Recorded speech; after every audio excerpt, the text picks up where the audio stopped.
আমার বাবা হলো আপনার আমি যতক্ষণ ইনকাম করব ততক্ষণে আমার তার মুখের হাসি খুশি সব কিছু দেখতে পারবো। আজকে ঈদের দিন সবার মুখে সেমাই যাচ্ছে, কিন্তু আজকে এই ঈদে আমি এখনও সেমাই খেতে পারিনি। আমার নাম হলো মোহাম্মদ সোহেল।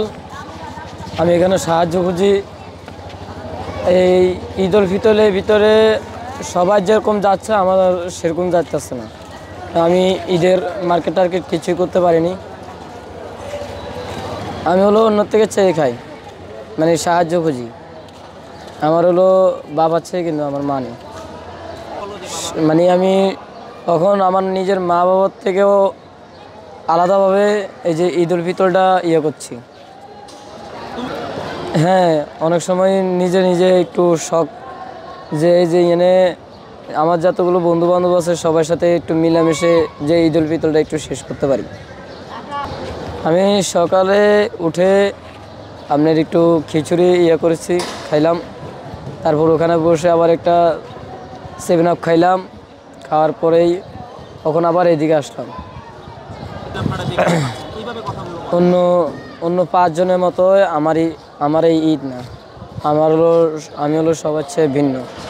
দেন আমার 4 হাত পা দেখেন, এটা হলো আমার জন্ম থেকে অবস্থা। আমার পরিবারে আমার বাপ বলতে আছে, আর আমার নানা নানি আছে, খালাতো ভাই একটা আছে ছোট, আর আমার নিজস্ব বোন আছে। হ্যাঁ, এটা ভাবলে কষ্ট লাগে, তবু আল্লাহর কাছে আমি প্রার্থনা করি যে আল্লাহ আমার এরকম বানায়ও আমাকে অনেক সুখে রাখছে। কেননা এই যে এক জায়গায় বসে থাকি, কষ্ট করতে হয় না, ঠিক আছে। আর অন্য এই যে সবাই যেরকম কষ্ট করে আমি সেরকম কষ্ট করতে পারি না, কষ্ট করতে হয় না। আমি হলাম এক জায়গায় বসে থাকি বা কোনো সময় মানুষের থেকে চেয়ে তারপরে কোনো সময় কোনো কিছু খাই। আমার এখানে খারাপ লাগে যে ওই কোনো কিছু খেতে গেলে আমি পারি না খাইতে, অন্যজনে মুখে উঠে খাওয়াই দিতে হয়। যা ইচ্ছে করে তাই খেতে পারি না, এটাই হলো আমার জীবনের কষ্ট। আমার বাবা হলো আপনার আমি যতক্ষণ ইনকাম করব ততক্ষণে আমার তার মুখের হাসি খুশি সব কিছু দেখতে পারবো। কিন্তু আমি যখন আবার একদিন বাড়িতে জিরাবো তখন তার হাসি খুশি কোনো কিছু দেখা যায় না, তার মুখ কালো হয়ে থাকে। বলে গালি দেয়, কুত্তার বাচ্চা, এরকম করে গালি দেয়, তবু কিছু কই না, আমি চুপচাপ থাকি।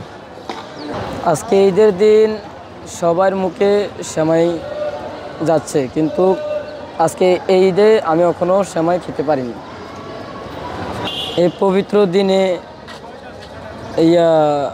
খুবই আনন্দেরই, কিন্তু মনে একটি বড় আফসোস যে এখনও আমি কোনো সেমাই খেতে পারলাম না।